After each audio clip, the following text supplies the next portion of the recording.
Subscribe to this YouTube channel and please enjoy watching this video. Here we go. Manchester United and Newcastle United have both been regular fixtures of England's top flight. The former have been crowned English champions on 20 occasions, with 13 of those coming since the Premier League's rebranding in 1992. The Magpies have enjoyed less success, however, and have been crowned the best team in England on just 4 occasions: 1904-2005, 1906-2007, 1908-2009, and 1926-27. More recently, the two have experienced dissimilar trajectories. Under new boss Erik Ten Hag, and ever since Sir Alex Ferguson called time on his 26-year reign, the Greater Manchester outfit have struggled to mirror the success they yielded under the Scotsman. Whereas, since Eddie Howe's arrival at St James Park, boosted by their Saudi-backed takeover, Newcastle have become a force to be reckoned with in English football, highlighted by their return to the Champions League after their 2-decade hiatus. This weekend, the pair will go toe-to-toe in the Premier League, and 3 points would be massive for both sides.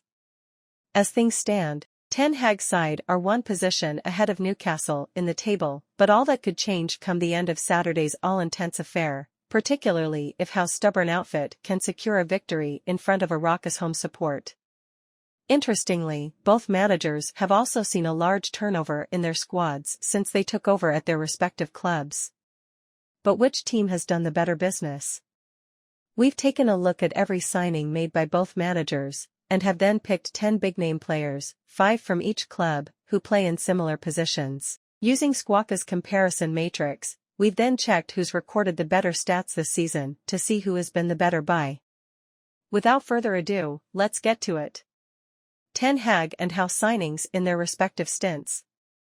During his time in the Tyneside dugout, Howe has made 17 signings in comparison to Ten Hag's 16, though the Englishman's business has been far more acute and meaningful, it seems.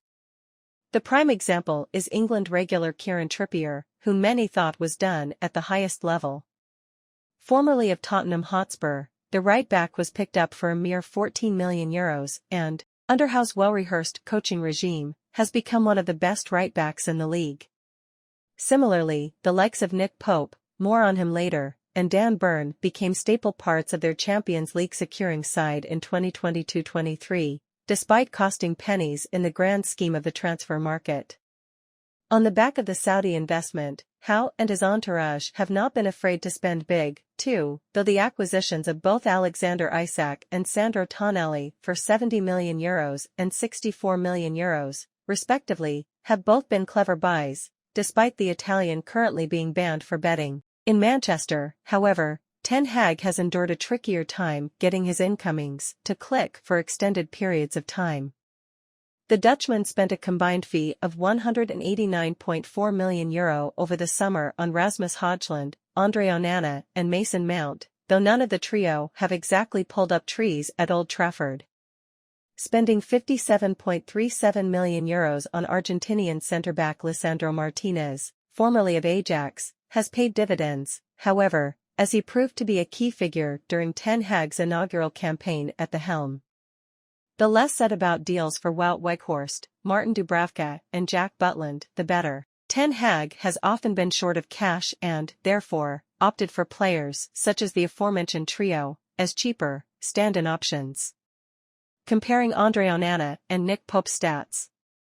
Andre Onana's signature was secured by his former Ajax boss Ten Hag to change their defensive structure and use his ball-playing ability to provide a cool head between the posts, though much has been made of his hodgepodge start to his Old Trafford career. There have been a few big errors, most recently against Galatasaray, but how do his statistics compare to the seasoned Nick Pope, who was one of Howe's best signings?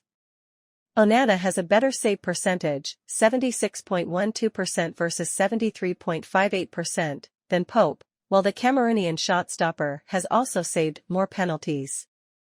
In his inaugural games in England, Onana has also made more saves from inside and outside the box than Pope, bettering his scores by 0.6 and 0.4, respectively. Overall, the Magpies goalkeeper only betters his United counterpart on 2 metrics per 90, long pass accuracy and penalty goals conceded. Comparing Lisandro Martinez and Sven Botman's stats. While Newcastle's defense was already near on impeccable, Howe enriched his ranks with one of the most sought-after defenders in world football, Sven Botman. Impressively still waiting for his first international cap, the Dutchman arrived in the same transfer window as Martinez, and many fans and pundits alike spent time debating which coup was most superior. Across the opening 2023-24 Premier League fixtures, Botman has recorded more touches, ball recoveries, clearances, and interceptions per match than Martinez, though the Argentine enjoys a better pass success rate, 93.16% compared to Botman's 92.24%. The Manchester United man also makes more tackles, 1.7, than Botman, 1.7, while his ability to play balls in the opposition half also shines through, registering 24.6 passes per game, in comparison to Botman's 13.9. Given Botman's height advantage, the former Lille ace boasts a much higher aerial duel success rate. While Martinez wins a mere 16.67% of his in-air duels, Botman manages to come out the victor 66.67% of the time. All in all, Botman boasts the better statistics. 1-to-1, comparing Casemiro and Bruno Guimaraes stats. Upon Casemiro's arrival to Stretford, he made an unrivaled difference to Ten Hag's side and played a key role in their first taste of silverware since winning the Europa League in 2016-17.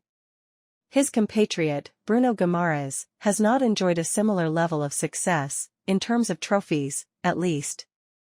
That said, his influence on how Newcastle play has been somewhat remarkable, with a lot of their build-up going through the central midfielder. Since the 2023-24 campaign got underway, Guimaraes has been largely superior on their respective metrics, with the Manchester United midfielder only coming out the victor in a handful. In terms of ball retention, the former Lion enforcer has enjoyed more touches, 78.9 versus 77.7, and boasts more ball recoveries by 0.5. He also loses possession less, too. Guimaraes' influence further afield has been evident as well, boasting a superior shot accuracy, while creating more chances at the same time. Defensively, however, the former Real Madrid midfielder is more industrious with his tackles and blocks, though Guimaraes enjoys the better ground duel success rate, 56.06 versus 43.28%. With Casemiro's numbers seemingly dropping off this season, might United look to bring in someone new soon? Antony versus Anthony Gordon. Many fans and pundits alike had a lot to say about Anthony Gordon's arrival at St James Park, while they also did when the Old Trafford outfit parted ways with a large sum of money for Antony. But how do their statistics compare 13 games into the 2023-24 campaign?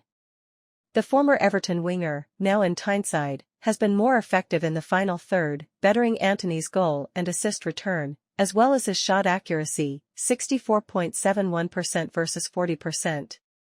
Despite shining in the Eredivisie for Ajax, the Brazil international has struggled to replicate his passing ability with a passing accuracy of 78.57%, 0 attempted through balls, which do not compare amicably to Gordon's 85.52% and 0.3. That said, Antony is statistically better at completing passes in opposition areas per 90, as well as completing forward passes every game, 21.5% versus 16.6%. Struggling in the take-on department, too, the Manchester United man has a poor 41.18% success rate on average, while Gordon, whose record does not set the world alight, is marginally better at 51.52%. While the ground duel success rate does swing in Antony's favor, 51.72% versus 50.38%, the numbers per match indicate Gordon has been the better by so far. Rasmus Højlund versus Alexander Isak. Both Rasmus Højlund and Alexander Isak are exciting prospects for their respective sides, considering their tender age, but it seems that the latter has adjusted to life in the Premier League much easier. While Højlund enjoys 0.8 more touches per game, the Swedish forward has a much better conversion rate and shot accuracy percentage, though that should be expected given the Dane is yet to open his domestic account for the Red Devils. The only other metric in which the 20-year-old is superior is in chances created per game, 1 versus 0.7, which cannot be considered too significant.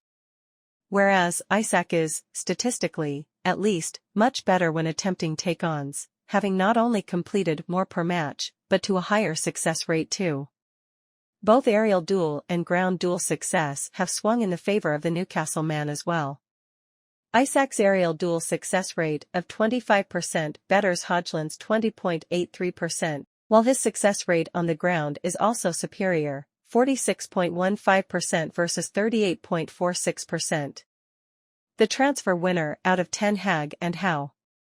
There's no doubt that both managers have endured their fair share of wins and losses in respect to their transfer business, though there does seem to be a clear winner, that being Howe.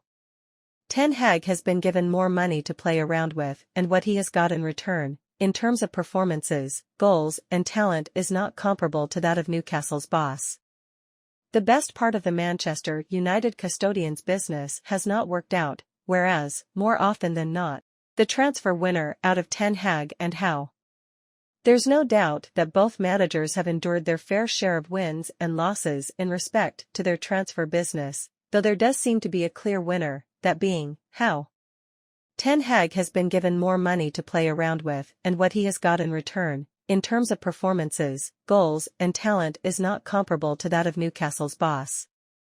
The best part of the Manchester United custodian's business has not worked out, whereas, more often than not, Howe's buys have been positive.